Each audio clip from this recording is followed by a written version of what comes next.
अस्सलाम वालेकुम। संगशगन अबीरा हसन के कलम से माखूज़ इसकी किस्त नंबर 6 के साथ हम लोग हाज़िर हैं। चलिए स्टार्ट करते हैं फिर।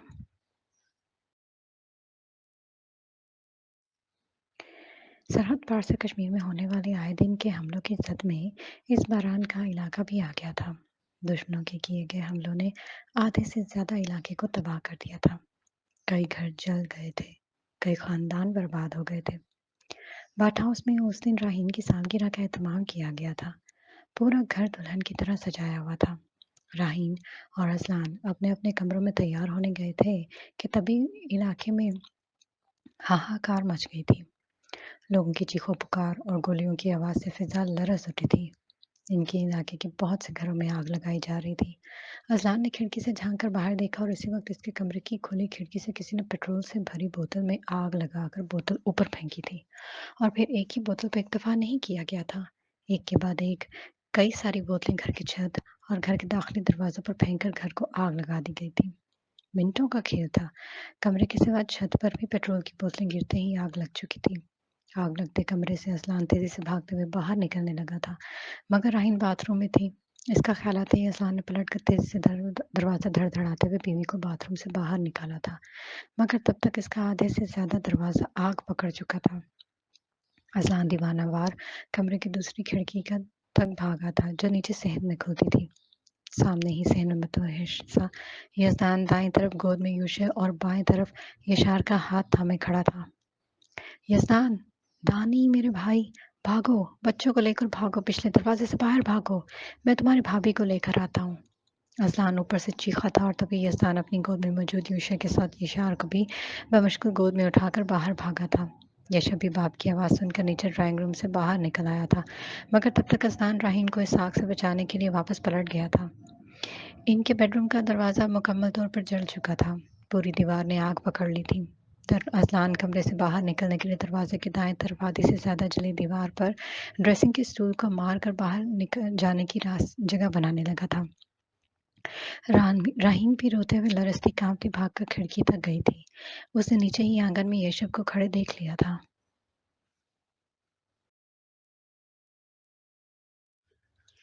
यशब, दरनाओ, दरनाओ, यशब, भागो, यशब भागो। वो बेटे को देखकर चीखी थी, मगर यशब भागने की बजाय उस जगह खड़ा उसे फटी आंखों से देखने लगा था। राहीन आंसू भरी आंखों से बेटे को देखते हुए पलट गई थी और असलान को देखने लगी तो बाहर जाने की कोशिश में दरवाजे के पास वाली दीवार पर स्टूल से ज़रबे मार रहा था, मगर लपकते शोले मजीद तेजी से भड़ककर असलान की शर्ट तक पहुंच गए थे। असलान, राहीन चीखी थी। बीवी की चीख सुनकर असलान भागकर इसके पास आया था और इसके हाथों की आस्तीनों में आग लग चुकी थी। तभी उसने शर्ट उतारकर दूर फेंक दी थी। राहीन, घबराओ मत, अगर बच नहीं सकते तो इनको तो इस सुकून के साथ मरेंगे कि मौत के वक्त भी हम साथ ही थे। असलान ने रोती हुई बीवी के आंसू साफ करते हुए एक नज़र अपने रूम की खिड़की की तरफ देखा। आंगन से यज़दान यशब को घसीटकर बाहर लेकर जा रहा था। बच्चे बाहर जा चुके हैं, फिक्र मत करो, हम भी चलेंगे। असलान ने इतना ही कहा था कि आग का शोला बुलंद हुआ और कमरे की आधी छत एनीत के पैरों के दरमियान सामने आकर गिरी थी और राहीन के साथ ही एक जोरदार चीख बुलंद हुई थी। राहीन, हमें नीचे कूदना पड़ेगा सहन में, फिक्र मत करो, मैं कोई चीज़ यहाँ खिड़की में बांध देता हूँ, कोई बेडशीट या कोई तुम उसे पकड़कर नीचे चली जाना। असलान कहते हुए अलमारी की तरफ भागा कि तभी एक जोरदार धमाका हुआ और धड़-धड़ गिरते हुए जलते कमरे की पूरी छत इन दोनों के ऊपर आ गिरी थी। आग और मलबे के ढेर के नीचे राहीन की चीख के साथ आवाज़ भी मुकम्मल तौर पर बंद हो गई थी और अलमारी से चादर निकालते असलान का जिस्म भी इस मलबे के अंदर दबकर ख़त्म हो गया था। जबकि इनके बच्चे जो घर के बाहर उमर साहब के साथ वैन में मौजूद थे, वो डुबडुबाई आंखों से खाक का ढेर बने अपने इस घर बट हाउस को देखने रह गए थे। कश्मीर में मौजूद यज़दान, यशब, यशार और यूशे का प्यारा सा घर इनका बात बट हाउस जल चुका था। वो बेघर होकर रह गए थे। उमर साहब बहुत मुश्किलों से इन सब बच्चों की जान बचाकर इन्हें कराची लेकर आ गए थे। कराची में इनकी ससुराल थी और चंद एक रिश्तेदार भी था। उन्होंने कुछ दिन ससुराल में अपने इकलौते साले और असलान के मामू जहांगीर के यहाँ क़याम किया था, जिन्होंने भांजे और इनकी जवान बीवी की इस दर्दनाक मौत के बाद इसके बच्चों और यज़दान को शिद्दत गम से फटते दिल के साथ अपनी आगोश में समेट लिया था। जहांगीर साहब बीवी के इंतकाल के बाद अपने साल भर की बेटी अमल के साथ घर में अकेले ही रहते थे। उन्होंने उमर साहब और बच्चों के घर उजड़ने के बाद इनके लिए अपने घर के दरवाजे हमेशा के लिए खोल दिया था। उन्होंने उमर साहब से कह दिया था कि वो अब इनके साथ ही इस घर में रहेंगे, मगर उमर साहब ने इन्हें कायदे से मना कर दिया था। वो अपने भतीजे और पोतों को किसी पर बोझ नहीं बनाना चाहते थे। हालांकि बहन के इंतकाल के बाद राहीन के तीनों बच्चों को इसके भाई ने भी मांगा था, जो इस वक्त लाहौर में पोस्टेड थे। वो अपने भांजों की परवरिश करना चाहता था, मगर उमर साहब ने उसे अपने अकेलेपन का जवाब देकर मना करते हुए अपने तीनों पोतों को अपने साथ रख लिया था। फिर कुछ अरसा बाद उमर फारूक साहब ने दोबारा से एक बार फिर कश्मीर का रुख किया था। बेशक अब इनके आबाई शहर में इनके लिए कुछ नहीं रहा था। अजलान और रहीन के साथ इनके बहुत से रिश्तेदारों के खानदान भी इस हमले में खत्म हो गए थे। इनके भाई और भतीजे के आबाद किए हुए बट हाउस की जगह अब बस एक खाली पड़ा मैदान रह गया था। बट हाउस का नामो निशान भी अपनी जगह से खत्म हो चुका था, जिसे देखकर उमर फारूक साहब बुरी तरह रो पड़े थे। फारूक साहब का दिल भतीजे और इनकी जवान बीवी की मौत और उनके घर की तबाही पर खून के आंसू रोने लगा था। बट हाउस के पास मौजूद उमर साहब का घर खुशकिस्मती से इस हमले से बच गया था। बस छत का ही कुछ हिस्सा जला था, लेकिन उमर साहब का दिल कश्मीर से बुरी तरह उचाट हो गया था। तभी यहाँ मौजूद अपने घर समेत वो तमाम तर असासे बेचकर मुस्तकिल कराची चले गए थे। कराची आते ही उन्होंने अपने साले जहांगीर साहब की शराकत में अपना पूरा गाड़ियों का बिजनेस स्टार्ट कर दिया था। बच्चों का स्कूल में एडमिशन करवाने के बाद उन्होंने जहांगीर साहब के साथ ही कराची के एक होश एरिया में आबाद हुई नई कॉलोनी में 700 गज का खाली बड़ा प्लाट खरीद लिया था। खुशकिस्मती से जहांगीर साहब को भी उमर साहब के बिल्कुल बराबर वाला खाली प्लाट मिल गया था, और ये उमर साहब के साथ जहांगीर साहब ने भी अपने नए प्लाट पर अपने घर की तामीर का आगाज शुरू कर दिया था। फिर कुछ महीनों बाद जहांगीर साहब समेत उमर साहब का नया घर भी तेजी से बनकर तैयार हो गया था। जहांगीर साहब पर अपना पुराना घर बेचकर खुद भी उमर फारूक के साथ इनके पड़ोस में बने अपने नए घर जहांगीर पैराडाइज में शिफ्ट हो गए थे। उमर साहब ने भी नए घर में शिफ्टिंग कर ली थी और अपने इस नए घर का नाम यजदान और रेशब के कहने पर उमर साहब ने फारूक मंजिल रखा था। उमर साहब ने इस फारूक मंजिल को अपने भतीजे और तीनों पोतों के लिए बनवाया था। इसलिए 5 मंजिला फारूक मंजिल इस तरह तामीर की गई थी कि बाहर से एक नजर आने वाली इस बिल्डिंग का हर एक का फ्लोर अंदर से एक अलग पोर्शन के रूप में बनवाया गया था। उमर साहब की खुद की कोई औलाद नहीं थी। इनके भाई का ये खानदान ही इनकी कुल कायनात था। अपने बाद यजदान को हमेशा के लिए इनके भतीजों से जोड़कर रखने के लिए उमर फारूक साहब ने फारूक मंजिल को इस रूप में बनवाया था। घर का बड़ा सा गेट खोलते ही दाएं तरफ एक बड़ा सा प्ले ग्राउंड था। ये ग्राउंड घर में चार चार लड़कों की मौजूदगी की वजह से बनवाया गया था, जिसमें बैकअप फुटबॉल, बास्केटबॉल खेलने के लिए, क्रिकेट और मुख्तलिफ किस्म के आउटडोर गेम्स खेले जा सकते थे। बाएं तरफ पोर्टिको था। ग्राउंड और पोर्टिको के दरमियान सफेद मार्बल की शफाफ चौड़ी रविश थी, जिसे पार करके रविश के आखिरी सिरे पर घर का अंदरूनी हिस्सा था। दरवाजा खोलते ही ग्राउंड फ्लोर पर सफेद मार्बल के पत्थर का बना बड़ा सा बरामदा था। बरामदे के बाद एक बेहद वसी सफेद मार्बल का ही आंगन था, जिसकी 3 दीवारों के साथ साथ क्यारियां बनाकर इसमें मुख्तलिफ किस्म की सब्जियों और फलों के पेड़ पौधे लगाए थे। सहन के बाएं तरफ बाहरी दीवार के साथ क्यारी के कोने पर एक बड़ा सा आम का दरख्त भी था, जिसकी एक मजबूत और मोटी सी डाली पर रहमानी की जिद की वजह से खूबसूरत लोहे की जंजीर और बड़े से लकड़ी के तख्त वाला झूला डाला गया था। इस झूले पर बेक वक्त बैठने के साथ लेटा भी जा सकता था। वो झूला आगा जान ने स्पेशल ऑर्डर पर बनवाकर पेड़ की मजबूत मोटी सी डाली पर फिक्स करवा दिया था। आम का ये पेड़ आगा जान यानी उमर फारूक साहब ने घर की तमीर के बाद खुद ही लगा दिया था। वो कुछ सालों के बाद ही एक तनावर फलदार दरख्त बन गया था। इस पर साल के साथ ढेरों मीठा फल भी आता था, जिसे अहमद, यशार और यूशे के से कहकर पेड़ से उतरवा कर पूरी कॉलोनी में तकसीम करवा दिया करती थी। हालांकि रहमानी, यूशे और यशार जैसे पेटू लोगों के लिए भी वो टोकरे भर भर कर आम पहले ही रोक लिया करती थी, मगर फिर भी रहमानी को इसकी ये फ्याजी एक आंख ना आती थी। वो अमल की इस सखावत पर काफी बुरा मनाया करती थी।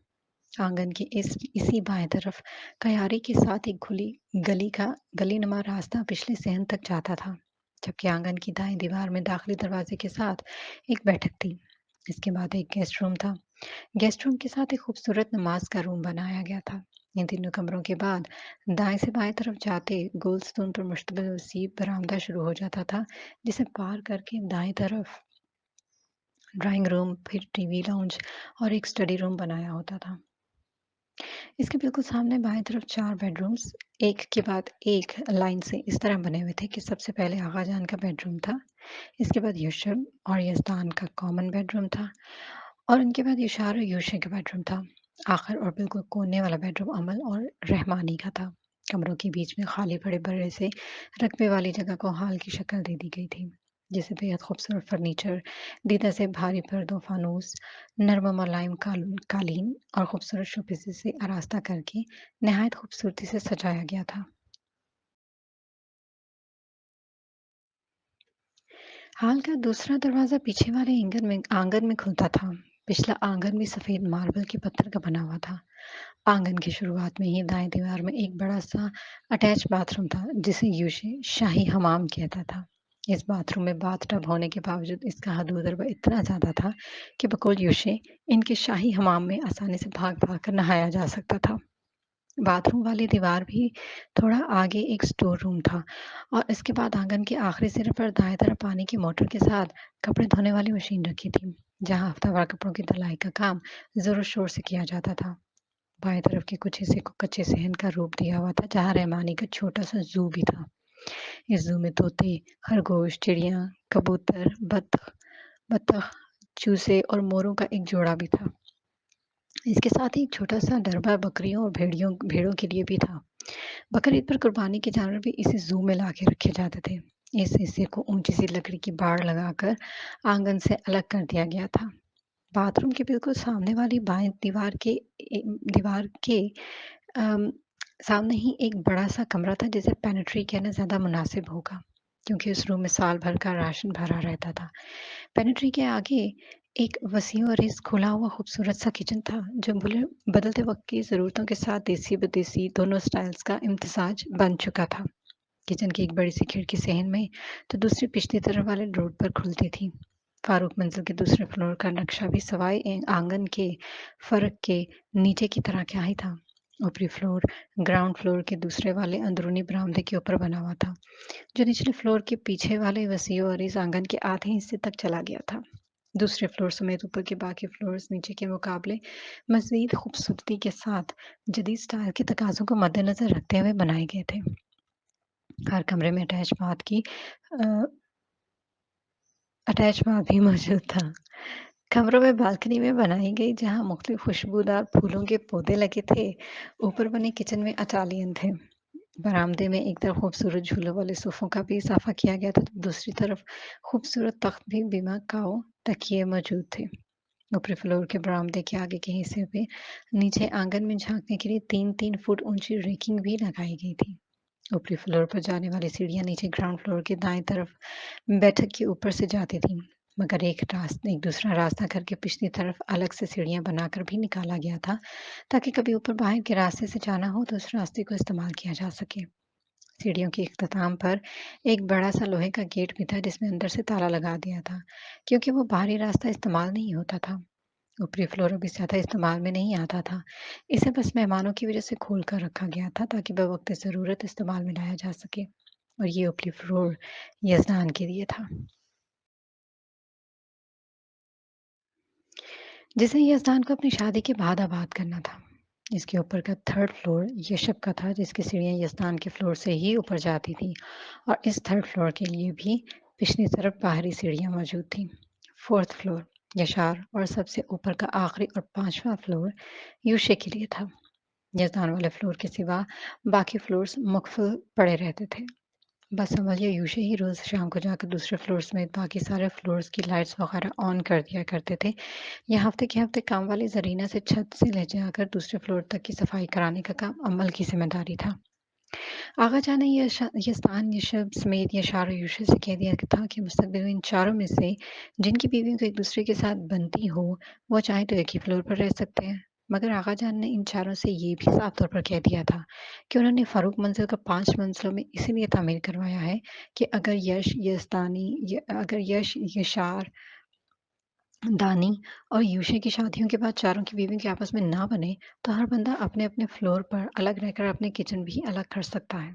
इनकी बात सुनकर वो चारों आगा जान से खूब खफ़ा हुए थे कि वो हमेशा एक साथ जुड़ के रहना चाहते थे।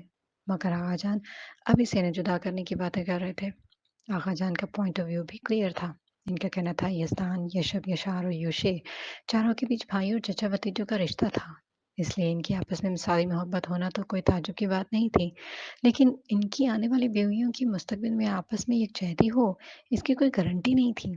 इसलिए उन्होंने हिफ्ज़ मातकद्दम के तौर पर घरवालों को अलग-अलग हिस्सों में तामीर करवा दिया था और पहले से ही इन चारों की ज़रूरत पड़ने से ही अलग हो जाने की इजाज़त भी दे दी थी। इन चारों चचा-भतीजों समेत आगा जान ने अमल को भी अपनी औलाद की तरह पाल-पोस कर बड़ा किया था। अमल उमर साहब की इकलौते साले जहांगीर साहब की इकलौती औलाद थी, जो अपने माँ-बाप की शादी के 20 साल के बाद पैदा हुई थी और रिश्ते में असलान की मामोज़ाद यशब यशार यूशा की फूफो लगती थी, मगर उम्र में यूशा के बराबर थी। इनकी पैदाइश में इनकी अम्मी का इंतकाल हो गया था। फिर उमर फारूक साहब जब कराची आकर आबाद हुए, तो 2 साल बाद ही जहांगीर साहब ये अमल की ज़िम्मेदारी उमर फारूक साहब को सौंप कर बीवी की दायमी जुदाई का गम लिए इस दुनिया से रुखसत हो गए। नन्ही अमल इस वक़्त 3 साल की थी, क्योंकि जहांगीर साहब अपनी ज़िंदगी में ही उमर साहब को अमल की ज़िम्मेदारी सौंप चुके थे।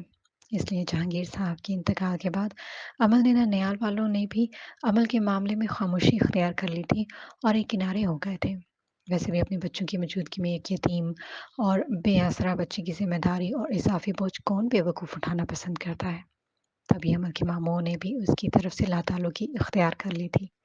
यूँ अमल की परवरिश की मुकम्मल ज़िम्मेदारी उमर साहब के कंधों पर आ गई थी जिसे उन्होंने बेहसन खूबी निभाया था। अमल का कोई भाई-बहन नहीं था, इसलिए जहांगीर साहब के बाद अमल ही इनकी वारिस थी। मगर वो खुद अभी बहुत छोटी और नासमझ थी। तभी फारूक मंजिल के बराबर में मौजूद जहांगीर साहब के घर जहांगीर पैराडाइज़ को आबाद रखने के लिए आगा जान ने घर को किराए पर चढ़ा दिया था। आगा जान के बिज़नेस में जहांगीर साहब की भी शराकत थी, इसलिए वो हर माह जहांगीर साहब के हिस्से का मुनाफ़ा और घर का किराया आगा जान महीने के महीने पूरी ईमानदारी के साथ अम्मल के अकाउंट में जमा करवा दिया करते थे। फ़ारूक मंज़िल में अमल की आमद से सबसे ज़्यादा यज़दान को पसंद आया था। उसे गुड़िया जैसी खूबसूरत सी अमल बेहद क्यूट लगती थी, जो अपनी बड़ी-बड़ी काली चमकदार आँखों से जब किसी को देखती तो उसकी आँखों में मौजूद मासूमियत भरा तासुर मुकाबिल को अपने सहर में जकड़ लेता था।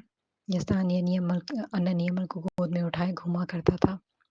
इसे ढेरों प्यार किया करता था और इसकी मुँह से निकली हर बात पूरी करना तो जैसे इस यज़दान पर फ़र्ज़ हो गया था। यशार और यूशे को भी क्यूट सी अमल बहुत पसंद थी। मगर इनके अंदाज में अव्वल के लिए यज़दान जैसी दीवानगी नहीं थी। इस वक़्त अमल 9 साल की थी जब कराची में मौजूद फ़ारूक साहब की एक रिश्तेदार की कज़न ताहिरा आपा अपनी 2 साला पोती को लिए फ़ारूक मंज़िल चली आई थी। इनके बेटे रहमान का एक सड़क हादसे में इंतकाल हो गया था और बहू ने शौहर के बाद अपनी 2 साल की बेटी को सास के हवाले करके खुद दूसरी शादी कर ली थी। ताहिरा अपना ताहिरा आपा अपने इकलौते बेटे के बाद इस दुनिया में बिल्कुल अकेली हो गई थी। अकेली बेसहारा औरत का इस माशरे में रहना किस कदर मुश्किल था, ये बात उमर फारूक साहब बहुत अच्छी तरह से जानते थे। इसलिए ताहिरा के हालात को देखकर वो इन्हें अपने साथ फारूक मंजिल ले आए थे। इनकी पोती जिसका नाम जुनीरा रहमान था, इसे अल्लाह ने 2 महरूमियों के साथ उस दुनिया में भेजा था। वो बच्ची पैदाइशी बहरी थी और साथ ही बोलने से भी कासिर थी। बतदरीज उम्र की मनाजिल तय करते हुए इसकी ये दोनों महरूमियत सफ़र साफ तौर पर ज़ाहिर होने लगी थी। 2 साल की ज़ुनैरा उम्र के 5वें पड़ाव पर पहुँचने के बावजूद किसी भी बात का जवाब हाँ या ना के सिवा किसी और लफ्ज़ में नहीं दे पाती थी। इसके सिवा नॉर्मल आवाज़ में बोली जाने वाली बात वो सुन ही नहीं सकती थी। इसे बहुत ज़्यादा ज़ोर से चीख कर मुखातिब किया जाता तब भी वो रिएक्ट नहीं करती थी। हाँ, वो अपने सामने वाले बंदों की बात, होंठ की हरकत को गौर देके समझ लेती थी। इशारों की बात भी वो समझ लेती थी। ताहिरा बेगम पर ज़ुनैरा की ना सुनने वाली मजूरी का काफ़ी पहले ज़ाहिर होना शुरू हो गई थी, मगर वो अपने हालात की वजह से इस बात पर इतना ध्यान नहीं दे सकी थी। लेकिन जब बच्ची 5 साल की ज़ुनैरा का स्कूल में एडमिशन का वक़्त आया, तो सुनने के अलावा ज़ुनैरा की इसकी ना बोलने वाली महरूमी ने भी इन्हें शदीद मायूस कर दिया था।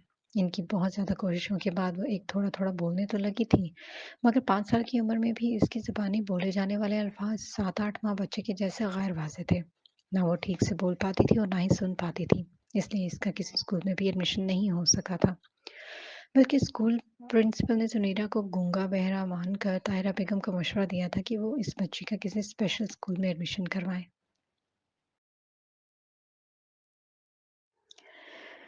आगा जान को भी सुनीरा की इस मासूरी ने बहुत अफसरदा कर दिया था।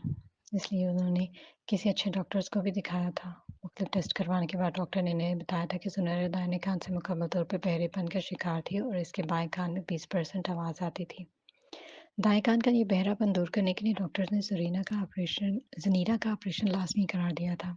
डॉक्टर ने उन्हें साफ तौर पर बता दिया था कि ज़नीरा का ये बहरेपन का मसला कोई आम सी नौयत का नहीं बल्कि काफ़ी पेचीदा था।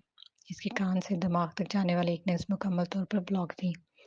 ऑपरेशन के ज़रिए इसके दिमाग से कान तक आती इस नस की ब्लॉकेज दूर करने के बाद भी ज़नेरा आम लोगों की तरह ठीक से सुन सकेगी, इसकी कोई गारंटी नहीं थी। इसलिए ऑपरेशन के दौरान वाज़ेह तौर पर सुनने के लिए ज़नेरा के सर के अंदर भी एक सेंसर मशीन को फिट किया जाना था। इस अंदरूनी मशीन को कान के बाहर लगने वाली मशीन से कनेक्ट किया जाता। तभी इन 2 मशीनों के ज़रिए ही वो ज़नेरा साफ तौर पर सुन सकती थी। हाँ, बोलने के लिए उससे किसी ऐसी ख़ास वक़्त का साम दिक्कत का सामना नहीं था। डॉक्टर ने उन्हें बताया था कि ज़ुनैरा जैसे बच्चों के लिए स्पेशल स्पीचिंग क्लासिंग अरेंज की जाती है, जिसमें लगातार क्लियर स्पीचिंग की प्रैक्टिस के ज़रिए ज़नीरा की लड़खड़ाती लकनत ज़दा ज़बान को साफ़ किया जा सकता था। मगर ये सब्र आज़मा और लंबा मरहला था, जो सालों की मुद्दत पर महीत था। लेकिन वक़्त के साथ लगातार मश्क से ज़ुनैरा की ज़बान साफ़ हो सकती थी। ताहिरा बेगम को तो डॉक्टर की बात सुनकर रो पड़ी थी, मगर उमर साहब यहसान और यशब ने हौसला नहीं छोड़ा था। उन्होंने ताहिरा बेगम को तसल्ली देने के साथ नन्ही सुनीरा का इलाज शुरू करवा दिया था, ताकि वो इशारों से बोलने और समझने की बजाय नॉर्मल बच्चों की तरह मशीन से ही सही, मगर साफ तौर पर सुन सके। और फिर 6 साल की उम्र में सुनीरा के कान का ऑपरेशन भी हो गया। उसके अंदर सर के अंदर मशीन फिट कर दी गई थी। ऑपरेशन के बाद इसके कान में बाहर की तरफ सुनने वाली मशीन लगा गई थी। इस बाहरी मशीन के साथ एक छोटी सी तार जुड़ी हुई थी जिसमें चिपटी की शक्ल का एक छोटा सा गोल प्लग लगा हुआ था। वो प्लग सुनहरा के सर के इसी हिस्से पर चिपकाया जाता जहां सर के अंदर मशीन लगी हुई थी। कान में लगी मशीन के अलावा वो छोटा प्लग सुनहरा के बालों में हमेशा ही चिपका रहता था, क्योंकि अंदरूनी मशीन का मकनातीसी सेंसर इस प्लग को अपनी तरफ खींचता था। इस प्लग को अगर ज़ुनैरा के सर के इसी हिस्से से कुछ दूर करके रखा जाता तो प्लग सर की तरफ ऐसे खींचता जैसे लोहा मकनातीस की तरफ खींचता है। इस तरह एक कामयाब ऑपरेशन इन इन 2 मशीनों के ज़रिए ज़नीरा सुनने लगी थी और बमुश्किल ही सही वो गैर वाज़ेह अल्फाज भी अच्छी तरह से बोलने लग गई थी। ऑपरेशन के कुछ माह बाद ही आगाज़ ने सुनीरा का स्कूल के अलावा स्पीचिंग क्लासेस में भी एडमिशन करवा दिया था। क्लास में सबसे पहले इस तरह के बच्चों को अपना नाम बोलने की मशक करवाई जाती थी, जिसकी इसे क्लास के साथ घर पर भी प्रैक्टिस करनी थी। मगर बहुत कोशिश के बावजूद जुनीरा रहमान को नीरा मान बोल रही थी। इसलिए टीचर ने सुनीरा को हिदायत दी थी कि वो घर पर भी सारा दिन अपना नाम दोहराने की मशक करे, और जुनैरा ने टीचर की बात पर मनोअन अमल भी किया था। मगर वो घर आकर अपना साफ नाम बोलने की बजाय बस नीरा मान की रट लगाकर पूरे घर में भागती फिरती थी। इसकी ज़बान से निकलने वाले लफ्ज़ नीरा मान सबको रहमान ही लगता था।